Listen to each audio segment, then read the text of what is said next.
ಸಾಯುವಾಗ ನನ್ನೆರಡೂ ಕೈಗಳನ್ನು ಮೇಲೆತ್ತಿ ಹೂಳಿ ನಾನೇನು ತಗೊಂಡು ಹೋಗ್ತಾ ಇಲ್ಲ ಕೊನೆ ಗಳಿಗೆಯಲ್ಲಿ ಅಂದ ಅಲೆಕ್ಸಾಂಡರ್.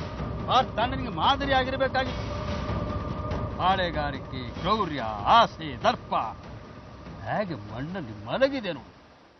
ಇದೇ ಮಾರ್ತಾಂಡ ಅಲ್ವಾ ನಿಮ್ಮ ತಂದೆನ ಮಗನಿಗೆ ಸರಿಸಮವಾಗಿ ನೋಡ್ಕೊಂಡಿದ್ದು? ಲೇಬಡಿ ಮಾಡಬೇಡಿ ಗುರುಗಳೇ, ಸಮಾಧಿ ಎದುರು ತಾತನಿಗೆ ಅವಮಾನ ಆಗುತ್ತೆ.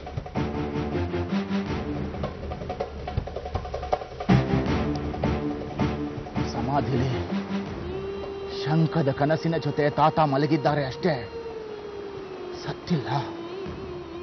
ಬಿಡು, ಬಂದ ಕೆಲಸ ಮುಗಿಲಿ.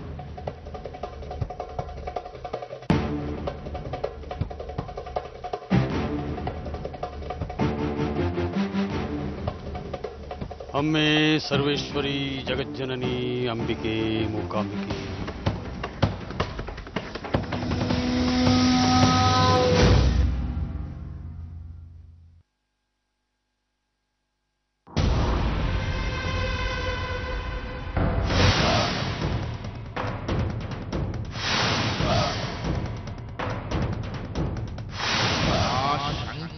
ನನಗೆ ಬೇಕು, ಆ ಶಂಖ ನನಗೆ ಸೇರ್ಬೇಕು. ಒಂದು ದಿನದಲ್ಲಿ ನನಗೆ ಆ ಶಂಖ ಬೇಕು, ಇಲ್ಲಾಂದ್ರೆ ಒಬ್ಬೊಬ್ರು ಹೆಣಗಳು ಬೀಳುತ್ತೆ. ಹೋಗಿ.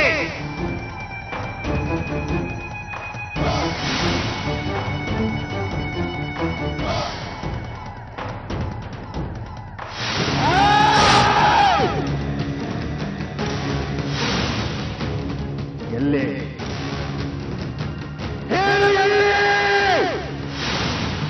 ಆ 9 ವಾರ ಇರೋ ಶಂಕನ ನಿನ್ನಂತ ದುಷ್ಟನ್ ಪಾಲಾಗಕ್ ಬಿಡಲ್ಲ ನಾನು.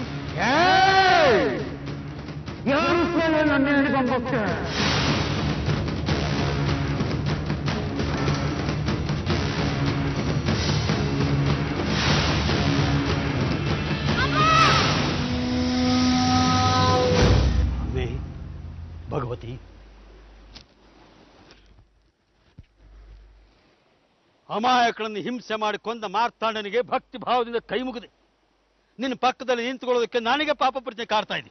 ರಾವಣಾಸುರನ ತಾಯಿಗೆ ರಾವಣ ಅಮಾಯಕ. ರಾಮ ಅವನನ್ನ ಸಂಹಾರ ಮಾಡ್ದ.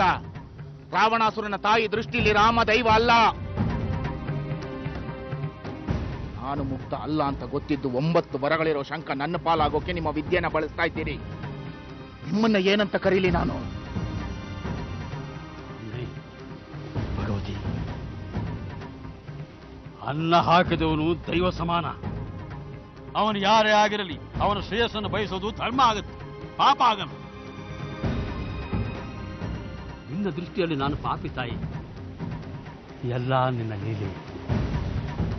ಅಮ್ಮಿ ಭಗವತಿ, ತಾತ ಸಾಯಕ್ಕೆ ಮುಂಚೆ ಅವರಿಗೆ ಶಂಖದ ಬಗ್ಗೆ ಸುಳಿವೇನಾದ್ರೂ ಸಿಕ್ಕಿತ್ತಾ?